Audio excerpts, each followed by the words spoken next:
On December 5th, 2005, the first episode of Deconstructing Comics was released. This week, 20 years and many changes later, Kumar and Emmet joined me to discuss the anniversary. Also in that first episode, Mulele, Brandon, and I discussed the trailer for Superman Returns, and you'll hear that discussion in this episode. And now, 20 years later, Kumar and Emmet and I will discuss the actual movie. First, as always, I'd like to thank our patrons for helping to keep the show going. You can pitch in by pledging at least $2 a month at patreon.com/deconcomics. This is Tim. This is Kumar. This is Emmet. And this is Deconstructing Comics.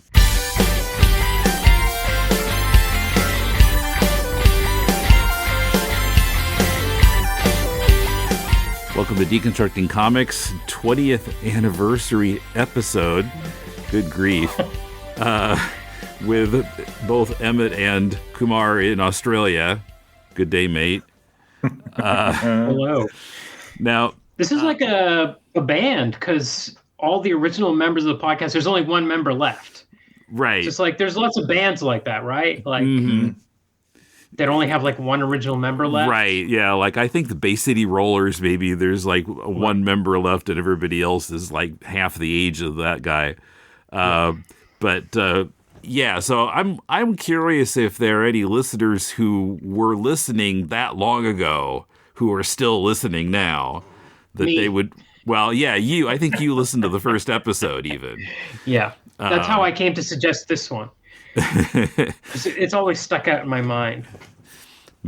So for people who don't know but might care, so 20 years ago, I was working on Yokota Air Base, and Mulele, I don't know how he got connected with the base. He didn't work there or anything, but he got hooked up with their Arts and Crafts Center to teach a comics drawing class, which I never confirmed it, but I think it happened because I had suggested that I wanted them to have a comics drawing class. And so somehow they tracked down Mulele and got him to come on base to teach this. And then Brandon was another student in the class. And when it got down to just the three of us, so I was working on my comic at the time, Spider Hag, and Mulele said, well, let's do, so there's this thing called podcasting. And so let's do a podcast to promote your comic. But after we'd been doing a little while, I realized this isn't a way to promote my comic. This is another thing that needs promotion. And pretty soon I wasn't doing my comic anymore. Kind of after another year or so, it really just dropped off, especially after I decided to start an English study podcast too. So keeping myself too busy. But so at the beginning, the podcast was, we would just have put together a list of topics and talk about various things. So I'm going to play a little bit. I'm going to play a clip of the first episode. In that episode, we talked about the Superman Returns trailer. I linked here to the movie blog for some reason. A comic miniseries called Revelations by Paul Jenkins and Humberto Ramos. We talked about the fact that Hellboy wasn't going to be drawn by Mignola anymore. He was getting Duncan Figueiredo to draw it. And then I talked about Spider Hag. That was the most painful part of listening to that episode for me, because I had no notes prepared. I'm just like off the top of my head describing my comic and saying a lot. And I really didn't feel like I was selling the comic very well. Brandon sold it better than I did on that episode. we call that doing an Emmet, don't we? Just coming in half-cocked and saying a lot and stream of consciousness. So, unfortunately, the first episode is on the site, but only because I reran it 5 years later. A lot of the earliest episodes are not there. That's a whole other thing. I mean, at the beginning, I was completely unaware of Libsyn or any site like that was specifically for podcasts. So I was just putting the files on my web server, and I was really sweating, like using up all of my server space. So Mulele would record them on his computer with just the built-in mic, so to ensure that we sounded terrible. And then I would like make it a much smaller file and make us sound even worse. Degrade the sound so that it would be a small file to put on my web page, my web server. And it was like 3 years later that I finally found out there was something called Libsyn. Thanks to Ron from iFanboy. Speaking of which, it's been interesting because I've noticed several other shows that I listen to are also hitting their 20th anniversary. iFanboy is one, and they had just started a few weeks before we did, and I started listening. I was like, I want to hear what some other comics podcasts sound like. And so that was what I started listening to, and I'm still listening to that. And then, like, Slate Political Gabfest just talked about hitting 20 years old, and Freakonomics Radio is 20 years old. So I guess, but it makes sense because 2005 was the year that, kind of the first explosion of podcasting. I guess that there had been an article in Wired magazine earlier that year about... Like, wow, podcasting, look at this, everybody. And so then a lot of people were starting their own shows. And I'm currently drinking out of a vessel with the Flophouse marked on it. It's some Flophouse podcast merch. And they, in turn, they're a similar vintage as well. Okay. I think 2008. So a lot of these shows that have hung on are now celebrating 20 years, 15 years. Yeah. Blank Check celebrating 10 years. Right. Okay. There's the ones that hold out, we celebrate them because like so few do. So few survive. So Mulele remained on the podcast for a long time after those days, periodically. But then a few years ago, he announced he was retiring from podcasting because it was taking too much time away from his comics drawing career. And Brandon, so he moved to the U.S. in 2007, but then he was back in Japan for a while, and now he's in the States again. But he hasn't been on in quite a while. Maybe I need to try to set up something with him. I was looking up the first episodes that each of you were on. So I remember what mine was. Right. What is it? It was Death by Chocolate. Right. Death by Chocolate Redux by David Yurkovich. Somehow I had ended up with 2 copies of it. So I mailed one to you and we reviewed it. That's why that was the choice. That was episode 116. The earliest one I really remember was the Crumb Handbook. Because at the time I was pushing Ashton around in a baby stroller. And when he fell asleep, I would stop at the nearest park bench and sit down and read. I had the book in the bottom of the baby stroller. And he just turned 18 2 months ago. Well, I guess that's appropriate because didn't R. Crumb sell comics out of a baby carriage? Yes, he did. 100%. And Emmet, my memory was faulty until I searched our site. I had thought that the first time you were on, you were with Kumar, but no. Do you remember what your first episode was? I believe it was with John. Was it with John? No, it was with me, apparently, on Aquaman. Oh, yes. Yes. Because I went through a bit of an Aquaman phase. Because we were talking about the different versions of Aquaman, and I was making a big push for the Aquaman's costume is actually his prison uniform, which I think is an amazing idea and hasn't really been picked up since. I remember that. That was 2014. And do you know what your second episode was? This is really key. 2016. 2016. Is was it you and me. Batman v Superman? It was Batman v Superman. Now, this is key because not only are we recording on Superman tonight, appropriately, we didn't plan it based on that episode, but I ended up having to record that twice because I didn't turn off the sound when I talked with John Roberson on that episode. Yes, that's why I was confused. And I'm also going to record on this again tomorrow for my own podcast. So that's twice that I'm double recording on Superman episodes. So 2 different reviews for different shows. Okay, interesting. Yeah. And in those early days, I also used to email the show a lot. I knew Mulele, but then I would hear the episodes and I'd just write these long emails about all the stuff that you got wrong and stuff. And that's how you ended up reaching out to me. Yeah, we read your emails a couple times. Yeah. Yeah, a few times. I remember when it was still the 3 of us, me, Mulele, and Brandon, sitting in a room together recording. I remember we were reading emails from you on the show.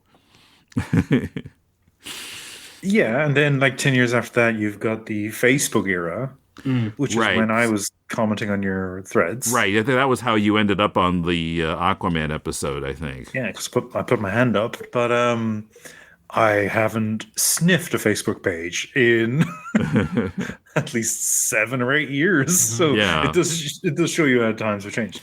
Well, and I was remembering, I can't remember if I mentioned this to you at the time, but about a year before we did that Aquaman episode, I had listened to your old podcast. I think it was called Beardy and the Geek. Beardy and the Geek, Were you Beardy? I was Beardy. Okay. I was Beardy, and the Geek of Oz was the Geek. Ryan had a website called the Geek of Oz, so it was Beardy and the Geek. My wife coined the name for the website, so Beardy and the Geek was her contribution. And it was myself and Ryan Huff reviewing Australian comic books and then interviewing Australian comic book creators. The idea being, let's level the playing field a bit, because a lot of the conversations in the comics podcast sphere was still, what's DC Comics releasing this month? What's Marvel releasing this month? And I was like, well, actually, there's a rich trove of Australian comics happening month to month here. Let's talk about them and some interesting folks. Okay. So yeah, that was my claim to fame beforehand. And how long did that last?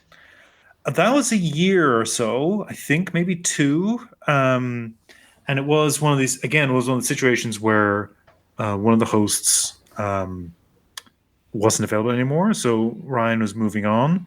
And I think he had the expectation that I would keep it going. And then I was like, all right, we're going to stop doing it. And I think there was a general sense of, why did you stop? And I was like, well, I had a rapport with this person. Where am I going to find another person? So I didn't keep it going. And then I also started making my own comic books. So I started self-publishing or being published through anthologies, short comic stories of my own. And there was maybe a feeling of, there's a conflict of interest here. Right. So I kind of stepped away from my own podcast. Okay. Also, another thing I'd forgotten was that in the first episode of the podcast, we weren't calling it Deconstructing Comics yet. So it was, I was publishing it on my globalcomics.net website, which doesn't exist anymore, which was something I had started a little bit before I revived my comic, before I revived Spider Hag. I just wanted to do like a website about comics. And then I started, when I restarted Spider Hag, I was publishing that on there. And then so it seemed logical to me to put the podcast on there and to call the podcast GCN Podcast, Global Comics Network Podcast. But I think that's only at the beginning of the first episode that's mentioned. I didn't listen to the second one, but I think it's Deconstructing Comics by that time. Now, here's my question as it relates to today's discussion. Was it always called the podcast about the craft of comics from episode 1? Because that seems to me to be a weird title for a show where you discuss the trailer for Superman Returns, which most comics creators at home with a pen and a piece of paper aren't going to be making Superman movies. Well, I mean, I don't remember if we had that slogan, but that was kind of the idea, that it was kind of an extension of the comics class. Right. And so we were just kind of casting around for comics-related topics. But yeah, you're right. Reviewing a trailer of a superhero movie isn't really helpful to budding creators. And I noticed that in the second episode, we talked about the X-Men 3 trailer. Did you ever see that movie? Nope. Oh. Well, I mean, that was... So you guys talk about like one mention of Alan Moore per episode nowadays. In those days, it wasn't Alan Moore so much. I mean, he came up, but it was Star Wars. Every episode, Star Wars came up multiple times. And also there was this running, well, gag, but it was true. Hey, Tim, have you seen this movie? Of course not.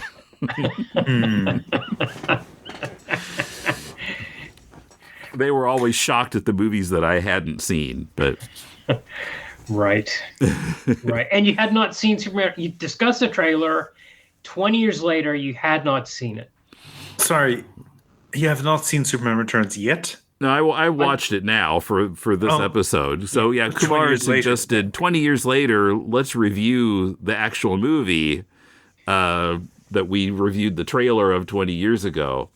Well, and not only did I watch Superman Returns, but for the first time, I watched Superman's 3 and 4. Oh, wow. That is shocking. So flashback to early 80s Ireland, and baby Emmet has been traumatized by Superman 3. So I've seen 1 and 2, but it's been a long time ago.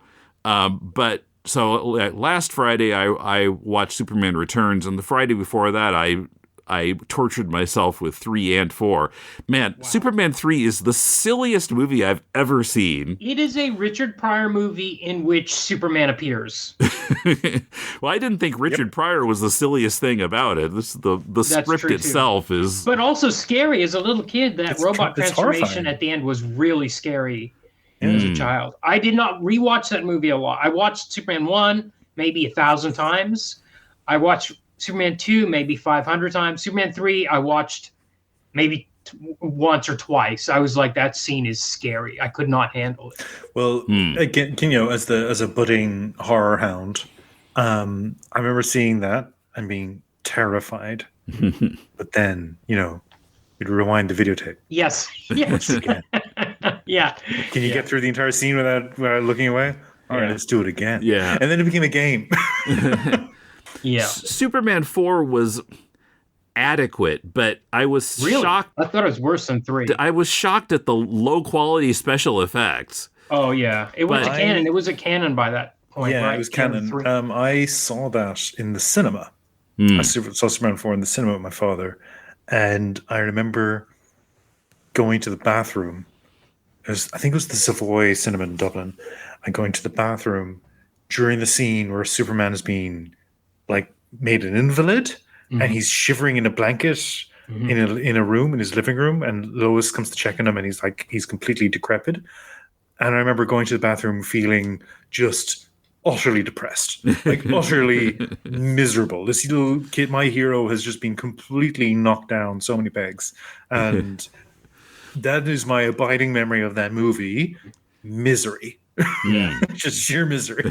I will say the one thing that has come out of that I always think of is redemption for John Cryer, because he was a very good Lex Luthor in the Arrowverse TV universe. He came back and was a really good Lex. So I do like that turned around for him, and that movie's not completely, I don't know, dismissible. I guess it is, but something came out of it anyway. But yeah, Superman 4 special effects, I was like, the Wizard of Oz special effects are better than this from 1939. Yeah. And I looked up the relative budgets and box office takes of these movies. So first, the budget. Superman won $55 million. I take it that these are all contemporary dollars, not adjusted for inflation. Yeah. Superman 2, $54 million. So just slightly cheap, a little bit cheaper, but about. I I had a Guinness Book of World Records in 1982, and Superman was listed as like the most expensive movie ever made. Yeah, Wikipedia mentioned that also at the time it was. I used to stare at that Guinness Book page just for the Superman picture in there. Superman 3 only cost $39 million. Mm-hmm. And Superman That's a lot for a crap movie. And Superman 4 only $17 million. Oh. So you could make 3 Superman 4s for the cost of 1 Superman 1. Yeah. Yeah. And what year was Superman 4? Because this is a key question. I believe Superman it was Returns. 87. Okay. So it's a there's decade almost after the 20 first. years between Superman 4 and Superman Returns. Yeah, because that came out in 06. Right. And the box office, predictably, it keeps dropping through those first 4. It's $300 million for 1, $216 for 2, $80 million for 3, and $36 million for 4. You should also be looking at Supergirl. I was just going to say, Supergirl has also made a dent. And then another lowering was you also had a Superboy television show around the same time. Yeah. And was there a crypto show or something like that? Anyway, there were sort of other factors that were like leeching off. Yeah, I don't even remember knowing of this Supergirl movie. So it had a budget of $35 million. Again, a very disturbing movie. So, I had no idea who Peter Cook was. Yeah, right. Or why my dad was so excited all of a sudden. So Supergirl cost about the same as Superman 3 did to make. Okay, yeah. Now, Superman Returns cost $204 million. Whoa! About 4 times what Superman 1 cost in 77, 78. And made box office of $391 million. So obviously a lot of inflation over those decades. And yet it didn't quite make enough money, and they canceled the sequel. No, because the production budget, doesn't include the marketing, which is also the same amount on top. Yeah. So you got to make double your budget or 3 times your budget to be considered successful, according to Hollywood account. And would Australia have become a less attractive filming location over that time as well? Because there would be more pressure as far as it being sort of a tax-friendly location. Oh, yeah. And not only that, the Australian dollar was soaring around 2004, 5, 6, around that period. So it would have been less attractive for sure. Yeah. And then we have the current situation where you've got certain states in the United States, America, going, hey guys, move all your productions here. We'll charge you nothing. Atlanta, the home of Marvel Studios. Although that's no longer the case, because all of a sudden the new regime has flipped that. In a moment, you'll hear the discussion of the Superman Returns trailer from Deconstructing Comics Episode 1 with me, Mulele, and Brandon. And then I'll discuss the movie itself with Emmet and Kumar. By the way, I didn't finish the story of why the early episodes of the show are missing from our site. In the early days, not only was I storing all the MP3 files on my web server space, I was publishing the links on a hard-coded HTML web page and manually updating the RSS feed file every week so that it would reach iTunes and other podcast sources. By the time I discovered Libsyn, I had set up a WordPress site for the podcast and didn't want to give it up, because I liked the design better than the site Libsyn provided. But I hadn't had time to create posts for 3 years of backlog episodes. Some years ago, I did post some of them on the site, working backwards in time, but the first 30 episodes are still missing. By the way, that's also connected to the fact that our podcast feed only contains the most recent 100 episodes. The feed of the podcast is coming from my WordPress site, and I found that including all the episodes in the feed ran up bandwidth fees on my web hosting bill. If I served it from Libsyn, that wouldn't be a problem, but besides those first 30 episodes, there are also a lot of episodes there from 2009 and 2010 that I don't have any show notes on or even proper titles. I've been wanting to get all of those fixed before I switch the feed, but I never seem to have time. Stay tuned. This podcast is part of the Deconstructing Comics Network, where we're grateful to our supporters on Patreon. Patrons get exclusive extra content. Pledge $2 a month or more and get Batman 66 podcast Bat Bits, where we're just completing a 5-part discussion of writer and script editor Lorenzo Semple's Bat Notes memo, in which he laid out guidelines for writing Batman scripts. At $4 a month, you also get our monthly show Silver Age Batman, where I'm moving through the book Batman in the 50s, issue by issue, with a rotating second chair of Paul, Emmet, Patrick, or Kumar. Also at the $4 level, you can still access our past series that covered the first 50 issues of Amazing Spider-Man, Jim Starlin's work on Captain Marvel, and more. Follow our Patreon for free and get access to the first 2 episodes of both Bat-Bits and Silver Age Batman. Check it out at patreon.com/deconcomics, and thanks for your support.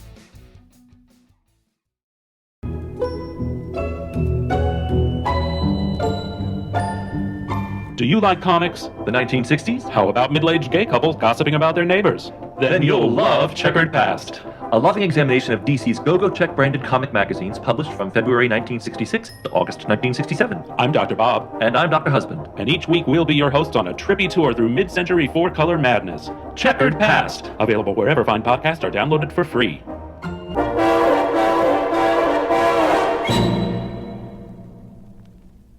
Now, here's the discussion of the Superman Returns trailer from Deconstructing Comics Episode 1.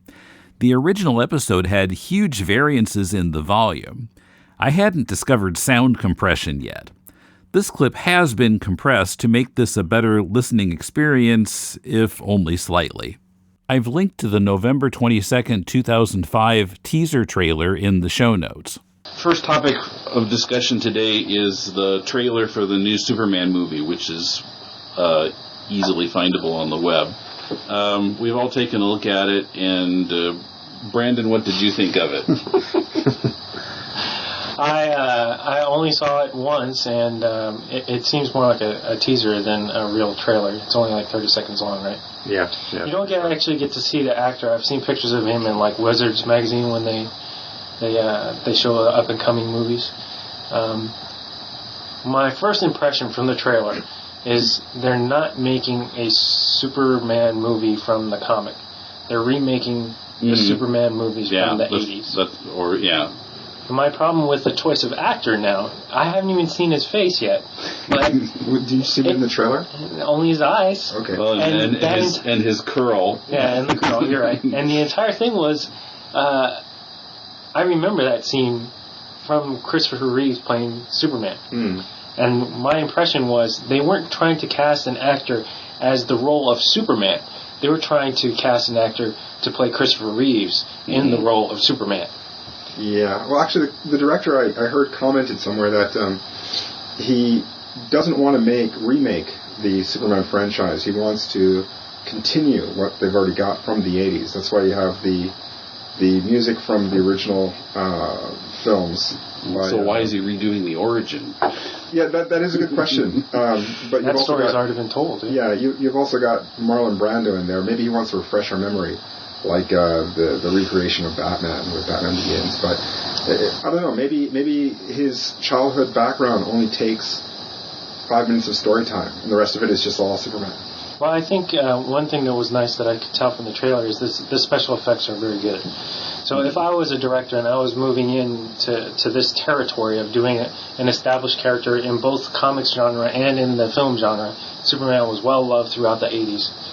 Started in the late 70s, maybe? 78, I think, was when the first one came out. I remember seeing it. I would want to update the special effects to make it reflect a more realistic movie, because if we go back and watch those movies, we love the movies, but you can also tell he's laying on a table when he's flying around. No. They went through great pains in the 80s to make him look like he was flying. Well, not in the later sequels, but in the first one. I thought it was really well done. I didn't quite see the table, although I did see him standing on glass, or glass matte painting, with camera angles. But I don't know, I kind of like that, because it's all real-world special effects as opposed to the digital stuff that you're seeing in the trailer. Well, it looks like the digital stuff. I can tell it's digital stuff, obviously, but it's done very well. Okay. I think in Star Wars. You know, we all love Star Wars. We will probably frequently get into talking about Star Wars, even though this is It's comics not about Star discussion. Wars. we in our past non podcast discussions, we have frequently ended up talking about Star Wars, whether we set out to or not. But go ahead. Yeah, the Star Wars, some of the special effects in Star Wars just don't look real. They're done pretty well, but there's just something there that you're looking at and you're going, obviously that was done on a green screen.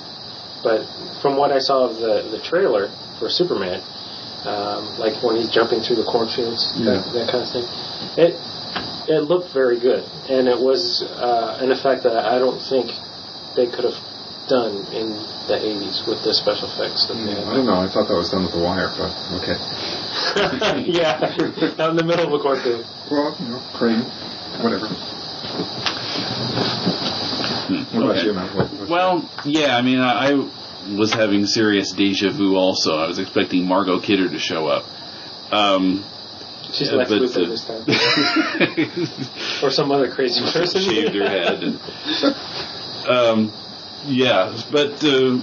I would like to know more about what the story is, because, I mean, what you can see in the trailer is really good special effects, and it's Superman, and it's hinting at the origin story. Oh yeah, and Superman has blue contacts in his eyes. His blue contacts. Oh, you can tell. As soon as there's that one scene from the original one where Christopher Reeves, he opens his eyes and he looks up at the camera, and they use that same shot. And it's painfully obvious that those are contacts. The actor does not have naturally blue eyes. Are you talking about the new one or the old? The new one. The old one, Christopher Reeves, that was on him. Okay. Wow. But yeah, I mean, basically I agree with Brandon. It looks more like a remake of the first Superman movie than a movie made directly from the comics. Well, from what I understand of the plot, apparently Superman's been away for a while, and he's just come back to his life in... Where does he live? Gotham? Metropolis. Metropolis. Yeah, he comes back to Metropolis, and... Yeah, I'm a comic expert. But he comes back to Metropolis, and Lois Lane has a kid who's 8 years old, and he's got to deal with this. Superman's got to deal with his woman having a kid. That's not his. That's interesting, because none of that's in the trailer. It only shows his original. Oh, sorry. Am I doing spoilers? No, I don't know that it's a spoiler. I don't how do you know which version of the script you've read. I didn't read the script. I just heard it from another website. So, actually, I think I heard it from the movie blog. So, plug for the movieblog.com. But according to them, yeah, he's got an 8-year-old. She's got an 8-year-old kid, and Superman's got to deal with it. So it really, according to the director, is supposed to be a continuation of that series. Mm-hmm. So after Superman 4, which I didn't bother to see. Was that the one with Richard Pryor? No, that's 3. That was 3. I only saw the first 2. Yeah, I think that's about enough, though. Neo before Zod. Yeah, that was good. But anyway, I think it's supposed to be a continuation from that series rather than a revamp like Batman Begins. Well, a revamp, I think it's unfair to call Batman Begins that, because it wasn't. It's not really retelling the same story. It changed kind of the mythology almost of Batman. A re-examination of the character. It was. Yeah, perhaps, but I don't know. In layman's terms, a remake. I see a remake as pretty much having the same story and the same plot. Okay. Where I think Batman Begins very incredibly from the other Batman movies in the series, in that it focused a lot more on his adolescent life and his adult life, up to the point where he chose to become Batman than the other ones did. The other ones, it was pretty much all in his childhood that made him who he was. Interesting. Yeah, it's true. In the original, it was more focused on his childhood, but anyway, a remake. Okay. So, to some extent, I might have wasted my time watching 3 and 4 because Wikipedia says that Superman Returns is an homage sequel to Superman and Superman 2, ignoring the events of Superman 3 and 4 and Supergirl. This is interesting background rather, because in the run-up to the release of the movie, so this period where you were talking about the trailer, there were events where Bryan Singer was appearing before audiences full of Superman fans. Do you remember that footage? There was this a con he went to where the idea was, well, this is the real sequel to the Richard Donner movies. This is the proper continuation of that story. So, and then Richard Pryor is not canon. No, that's all gone, right? And it's similar to, what we'll see later with Halloween movies. Same thing again. Like Kumar can speak to this. Yeah. Where you've got, well, no, those movies didn't happen. Somebody's got to come out and do a ton of promotion, and this is something that's only happened in the last 20 years, is a person will come out and do a ton of press, the star, the director, and say, this is what there's a sequel to, so that the audience will understand what they're seeing when they go in there. So this guy comes up on stage, Bryan Singer, alleged creep, for legal reasons. I'm saying alleged. He stands in front of the audience, and he starts articulating his vision. And then within the first sentence, he gets Jor-El's name wrong. Oh, geez. This guy in the audience way to hurt your credibility. Immediately, this guy in the audience is excuse me. I heard he was not a comics reader as well. I don't know if that's true or not. I just stumbled across it. Maybe he was an X-Men guy? I don't believe he was. Oh, really? No, because I think the story goes that I could be entirely wrong here. My memory of it is that Hugh Jackman in particular was begging for somebody to give him comics to read so he could understand who this character was. Yeah. And he was a late addition to the cast of X-Men. Yeah. And Singer had apparently banned any reading of the comic books on set. Because he was like, don't take those ideas on board. Don't. And if you watch that movie, I think there's a lot of rose-tinted reflection on Bryan Singer's X-Men movies. It is so divorced from those comics. Like the tone, the style, the look of them, it's so completely removed from... Yeah, but it's interesting that Hugh Jackman added the bub lines in there from the comics. Like those weren't scripted. Every time he said bub, that was him saying bub because he read Chris Claremont write bub. Yeah. That's interesting because of what he's done with Superman's costume in this thing, which people had a lot of questions about Superman's costume in this movie, which I quite like. I don't care actually much about the costume, but whatever it is. But it's interesting that he didn't care. But I also think it's very interesting that he's the first of, I would say, three. I would say Joss Whedon going from Avengers over to Justice League and James Gunn going from Guardians of the Galaxy over to Superman. Yeah. We've got this trend of DC making crap movies and then being like, well, let's grab one of the Marvel directors to try to fix our ship. Yeah, that's interesting. They keep headhunting. Yeah. But they keep headhunting on these guys on the downward spiral. Yes. But with the exception being that James Gunn was damaged goods because of some tweets. Oh, right. Got it. And then he got fired. Right. And then an approach was made, and he got to come back to Marvel and finish up Guardians. Yeah. But the initial rupture was a sort of hit job on him. I see. From these sort of agitprop right-wing guys. Okay. Whereas Whedon and Singer were sort of overstuffed luminaries, nerd gods, who then flew too close to the sun because it turns out they're both creeps. But but it also turns out that like whatever their vision was, it actually really didn't amount to too much. Right. Because if you look at and they were both involved in X-Men famously too. But if you look at X-Men, X-Men 2, and Superman Returns, what is fascinating about these Bryan Singer movies is these are comic book characters that are known for being bright, colorful, full of life, wacky, surreal at times, power fantasies. And you look at these movies and they're so leaden, dour. The color palette is gray, blue, brown. It's just it's like deliberately lowering the excitement level that these works can inspire.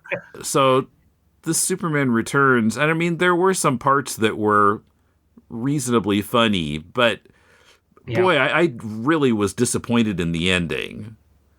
It was like not at all what I wanted. Well, I've flip-flopped on this movie. This is my first time rewatching it beginning to end since it came out in 2006. And and I saw it at the time, and I thought, oh, I don't really like this very much. It's okay. He does some things which I think are cheating, like using the John Williams music. To me, that's an emotional. I have an emotional response to that.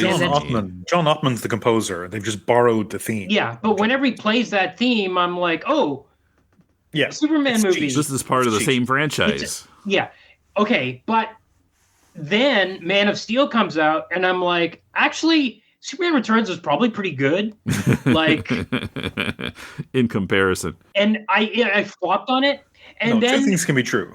Yeah, and then Singer and Kevin Spacey happened, and now the movie's kind of poisoned again.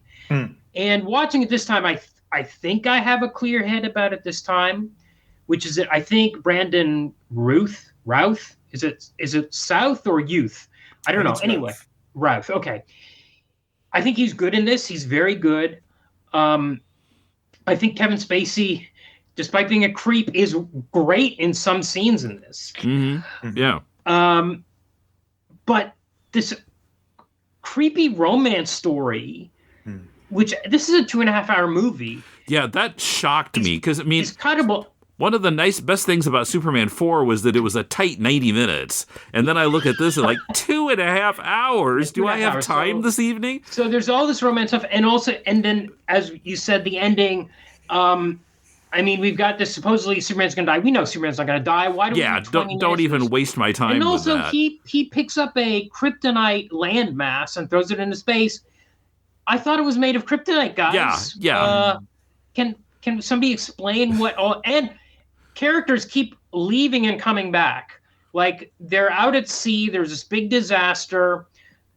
James Marsden shows up, rescues his family, flies away, has to fly back. Rescues Superman, they fly away. Superman flies back. Is there not some script way we could have tightened this up to one return to the landmass instead of 3-4 times? It really needed some tightening up. But nothing against the actors. I think Kate Bosworth is very poorly cast. She's not the sassy Lois Lane of my mind. But I don't think she's necessarily a bad actress. I haven't seen her in anything before since. It's not her fault. I don't think anything is a fault of the actors. I think the script is plodding through the plot. So I'm kind of 50-50 on it after rewatching it today. James Marsden should have been asked to play Tom Brady. He would have been he was a dead ringer for Brady. James Marsden is one of those, he has a fascinating career. Yes. Because I was thinking this too. Okay, between X-Men, Superman Returns, Enchanted, there's a couple of other examples. He plays characters who, in the parlance of our times, is repeatedly cooked. Yes. And he's always the other guy. Westworld, that was the other one I was thinking of. He's always the other guy, the nice guy, but just, not interesting. And here's the thing. Usually that works, right? Because he's game, he's up for it. He's really amenable performer. You put him in this, and you put him up against Brandon Routh, and I'm sorry, but he is immediately so much more charming, so much more charismatic. When he gives that little 1,000-watt smile, I found myself smiling in return. Well, actually, I really like him. There's a scene where he confronts Lois. Superman's been away in space for 5 years. He comes back, and he confronts her in her bathroom, in the kitchen. And Superman's outside eavesdropping, which I thought was crazy. Like, why is Superman eavesdropping? This is nuts. Anyway, I like their conversation because he reveals that he's jealous. Now, James Marsden is a chiseled hunk. And for him to feel inadequate about Superman was perfect to me. It was really like, how are you going to compete with Superman kind of thing? But you're right. He's almost like, he is very charming, and the whole movie I was shipping for Richard and Lois. I was like, I don't want Superman involved. What is Superman doing, listening on conversations and trying to weasel his way to split up this committed couple? He knocked her up. He wiped her memory. He left the planet. Did he wipe her memory? Where does she think that kid came from? Well, she figures it out. She's a journalist. But she can't figure out that Superman and Clark left about the same time and came back about the same time, but that's just a coincidence. This guy, Richard, he's got a good job. Yep. He's handsome. He's good looking. Yep. He's a good dad to her boy. And he's also nice to everybody. Yeah. Like, he's really nice to Clark. He's really he's charming to I'm sorry, ladies, he's a catch. Yeah. Like, I agree. No competition. And they are in a relationship, and as far as we know, he's the baby's father for the first hour of the movie. The schema of the movie, the whole structure of the movie is meant to bring out this sort of romantic tension between, create this love triangle. It's not a love triangle. It's a straight line. It's like there's two people in a relationship, and there's the guy outside your window listening in. That's what's happening. Yeah. Can I quickly talk about some cameos? That was very exciting. All right. Yeah, let's. Because we're going to talk about the movie itself. Yes. But let's talk about the cast in general. But I just want to talk about, again, some of this is, I'm sure, farming for nerd points on the part of the production. Especially since Singer didn't seem to know what was going on. Correct. Somebody did. Yeah. So Noel Neal, who is the dowager seduced by Lex Luthor, and she's the original Lois Lane.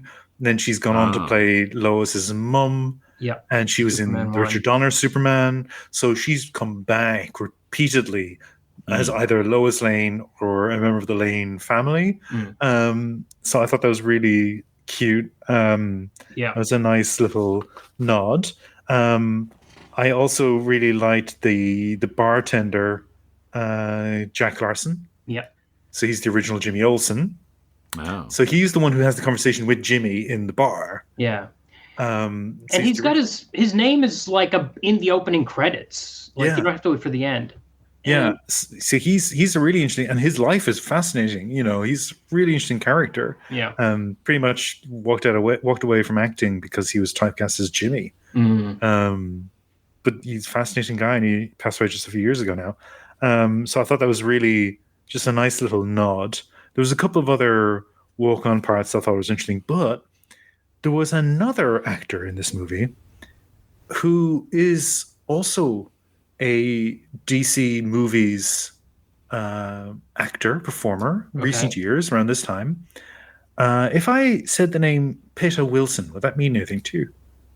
No. Sounds familiar. So she is an Australian actor. Okay. And she was in the television adaptation of La Femme Nikita. Okay. And there's this famous photo of Vladimir Putin posing with her with his big goofy grin in his face. I was like, that's the most horrifying image I've ever seen. She also played Mina Murray in the League of Extraordinary Gentlemen adaptation. What role was she in this? She is the woman on the airplane who's annoyed by Lois Lane's questions. That's what I thought. Right. She had to use her accent. She's blonde in this, right? Yes, I noticed she had an Australian accent in that scene. Yeah, right. The one who's the guide, kind of the one who's giving the press conference. Yeah, giving the press conference on the shuttle. The shuttle. Yeah. We've also got Eva Marie Saint is in this, who had starred with Marlon Brando in On the Waterfront, and then was in North by Northwest. I was really surprised that she's in this. I'd forgotten that Cal Penn was in this. It's like no lines, but sometimes has a smile for Lex Luthor. Like, cool plan, boss. Yeah, he has nothing. I mean, were all his scenes? His career is also interesting because he was in Harold and Kumar. Then now he's working for Lex Luthor, and 2 years after this, he's writing speeches for Barack Obama. And now he's a podcaster, Tim. He's coming for your job. Oh no! By the way, did you know? I didn't realize. I looked it up. Eva Marie Saint is still alive. She's like 101. Whoa! Okay. Right. And Frank Langella is Perry White in this, and is very he's more like a publisher than an editor. He's more chasing the money and he doesn't be making smart choices. Like, he keeps shutting down Lois's interest in covering the blackout.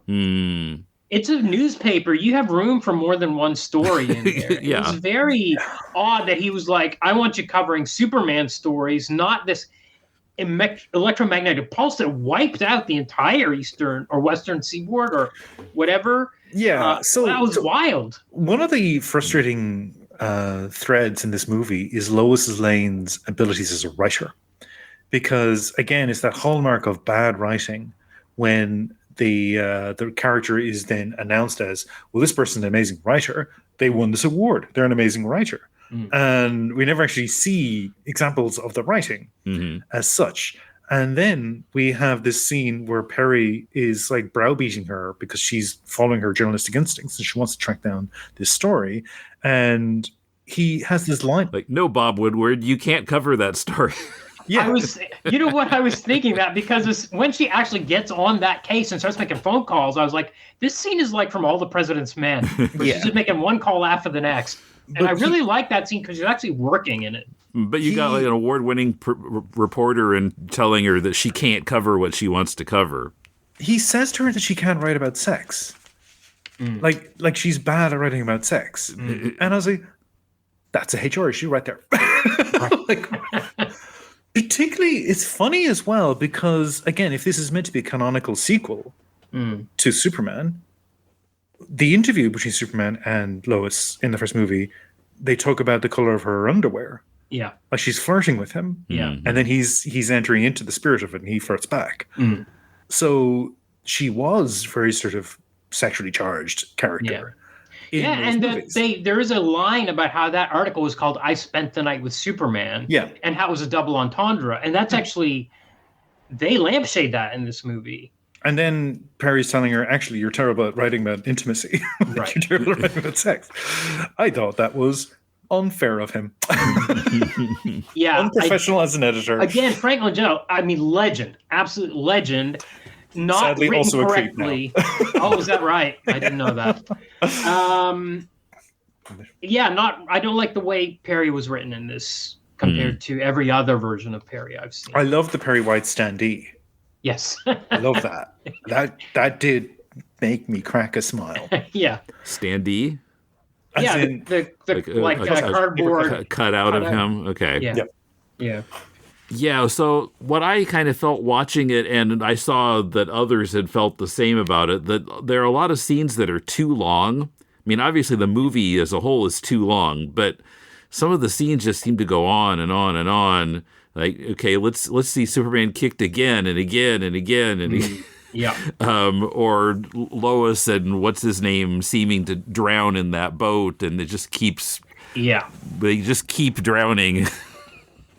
Yeah, goes on a long time. Another thing that happens too much is focusing on the S crest on his chest. There are a lot of shots. Even when they're taking him to the hospital, there's a close-up of the S. I don't know. We only needed one when he came back the first time, and it's really dramatic, and Singer just keeps coming back to that like, shot. just in case we forgot, this is Superman. Yeah, yes. Yes.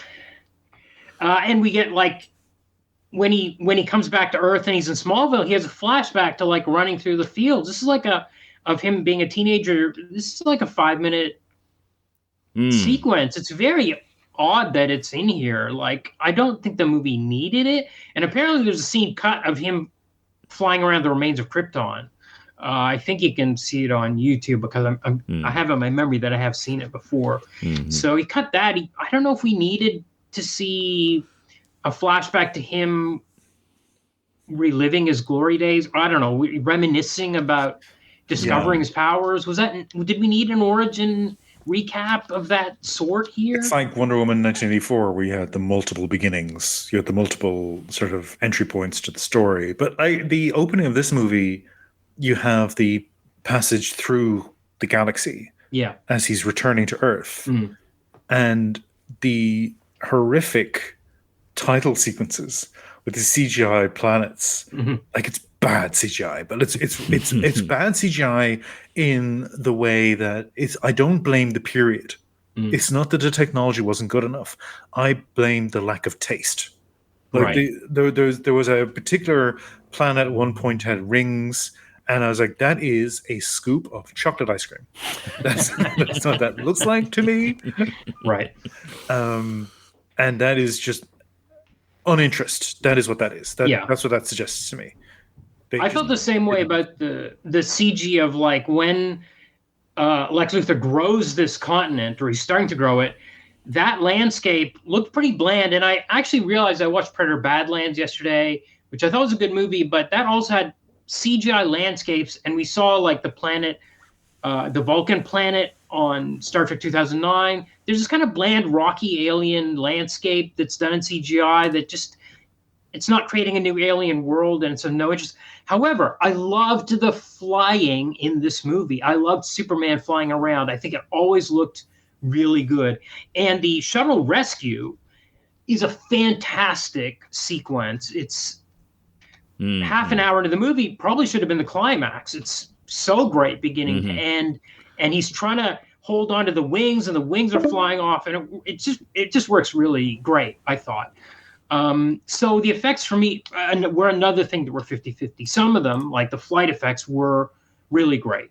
And then some of the stuff, just like the landscape. By the way, how does Lex's plan work? He destroys the USA, half the USA, and he has this giant landmass, which does not look like it's livable to me. It looks like it's just rocky crystal, no soil.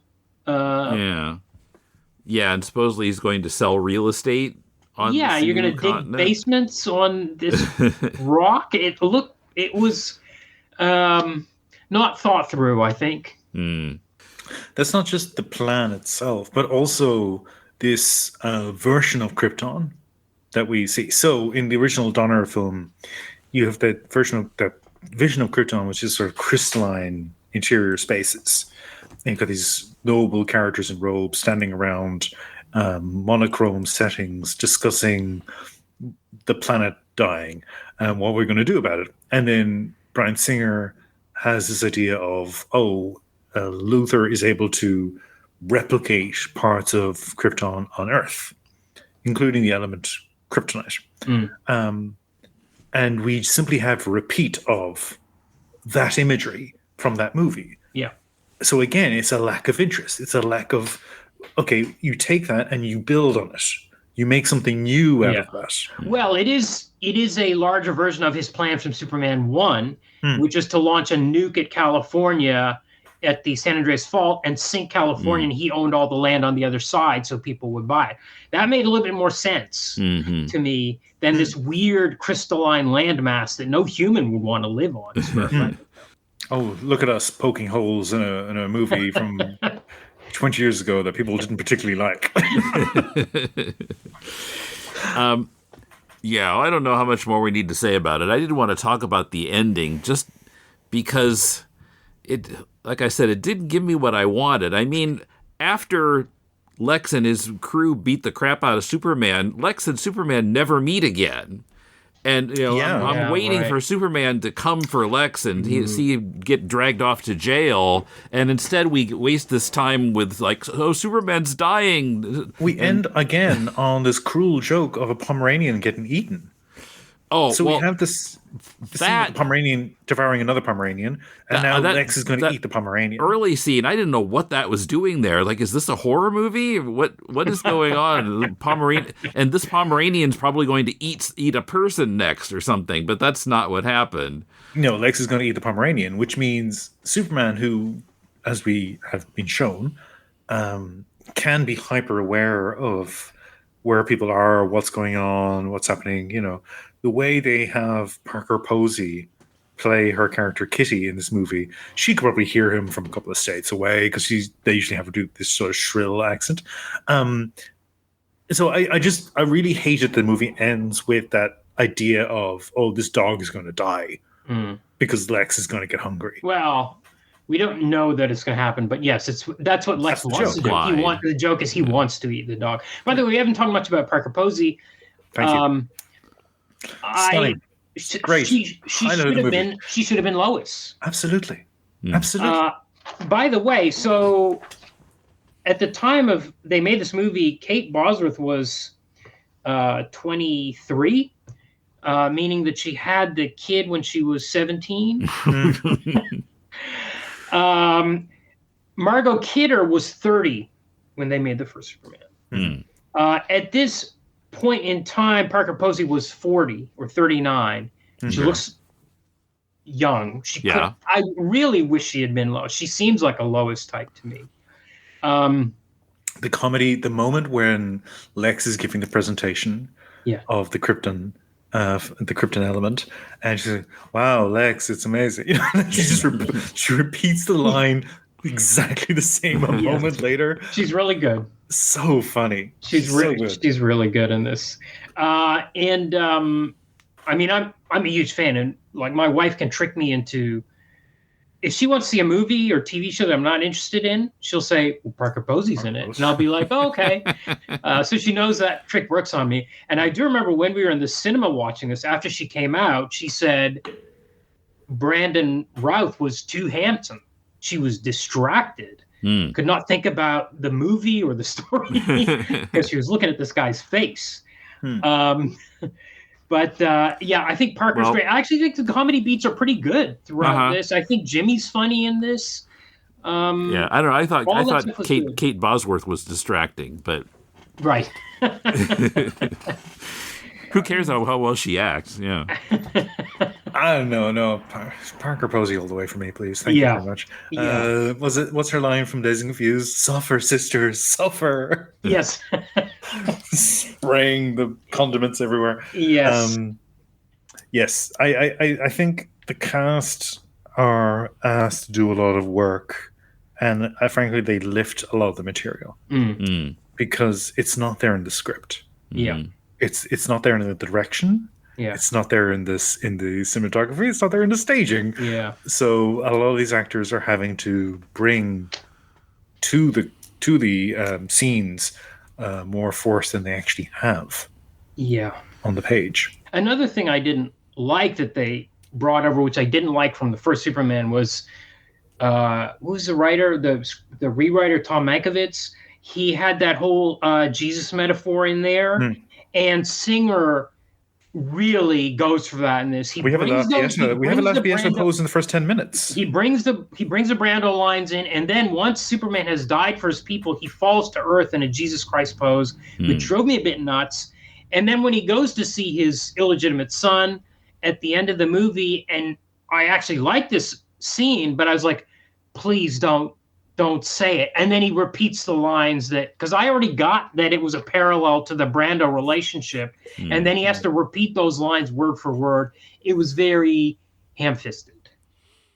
Yeah, that hadn't occurred to me, but yeah, I can see how that whole ending is paralleling the Bible. And like, though they think he's dead, and then he comes back, but he's kind of like mysteriously appearing here and there instead of just walking in and say, "Hi, I'm back." Neither Jesus nor Superman did that. That young actor would grow up to become a character on The Young and the Restless named Reed Hellstrom. Really? Which I think is very funny. I did some quick reading on it. I haven't watched The Young and the Restless. My understanding is that Hellstrom is actually a family in the show. Yes, right. Okay. It's not. He wasn't the Antichrist for an episode. It's an established family line. He wasn't son of Satan in Marvel. He wasn't son of Satan. They don't know about Son of Satan comics and the Young and the Restless writing rooms. Now, a couple of things I did like. Now, I don't know. I don't remember if there's precedent for this in the first two movies or in the comics, but the idea of Superman like going up into low orbit and listening and trying to pinpoint where there's a crisis, I thought that was cool. That was a cool moment, yeah. And also the scene where, in a turnaround from usual, Lois rescues Superman. I thought that was kind of fun. Yep. But yeah, I didn't need Jesus metaphors. I needed, let's catch the bad guy. Yes, catch Lex Luthor especially. Yeah. Yes, exactly. Yeah. So I wonder if the sequel had happened, Well, what? I saw there was some suggestion of what the sequel would Isn't have it always Brainiac? built on. Isn't it always they tease it's going to be Brainiac? Isn't that always what they say? Yeah. In fact, Superman 3, that robot lady was supposed to be Brainiac. Oh my goodness. Yeah. Here's my confession, folks. I mean, and Tim, it's to your credit as the host of this podcast that through this show, I've actually been introduced to a lot of comics I didn't otherwise take the time to seek out and read. So that's been a pleasure for me. Okay. I've never read a Brainiac comic. Huh. I've never read anything with Brainiac. I don't know anything about him. Do you know what it is? He's got a stupid name. I just can't get over it. He's got a stupid name. Right. And I don't understand why my primary contact is through the Super Friends Superpowers cartoon, where he was the full Terminator version. And then when I'd go to the comics, it was almost always the green skin version. I was like, what is this? And didn't really like it. And then after the reboots, after Crisis, they went back to the green version. I was like, no, I like the robot much better. Okay, this is what Wikipedia says. Writer Michael Dougherty wanted the sequel to be, quote, action-packed, featuring, quote, other Kryptonians, with Brainiac and Bizarro also considered for primary villains. The new Krypton landmass floating in space at the end of Superman Returns would have served as a plot device. Although Superman Returns received mostly positive reviews, blah, blah, blah. Yeah, I thought I saw something more about what was going to happen with that the landmass floating in space. But there was, anyway, supposedly the story was going to center on, although I don't know how then you bring in any of his enemies if it's about something that's out in space. But oh, Brainiac is now an astronaut. Okay. Yeah, I don't think I've read anything with Brainiac in it either. Of course, I was never much of a DC reader, but so I don't know. This movie had its moments, but I mean, the 2025 movie is way better than this one. Yes. The only thing that would make the 2025 movie better is have Parker Posey in it. Yes. Yeah. But it's interesting, like, as when we talked about that 2025 movie, that movie needed the Man of Steel to happen, and Man of Steel needed this movie to happen. They're all in conversation with each other. Gunn fused those two previous movies. Yeah. The Superman Returns had not enough action and a lot of Superman saving people. Man of Steel had Superman saving nobody and lots of action. And Gunn Goldilocks that situation. Yes. Yeah. Yeah. Lots of action and lots of saving people, even squirrels. Yeah, that's what you want. Yeah. And squirrels. Save the squirrel. Yeah.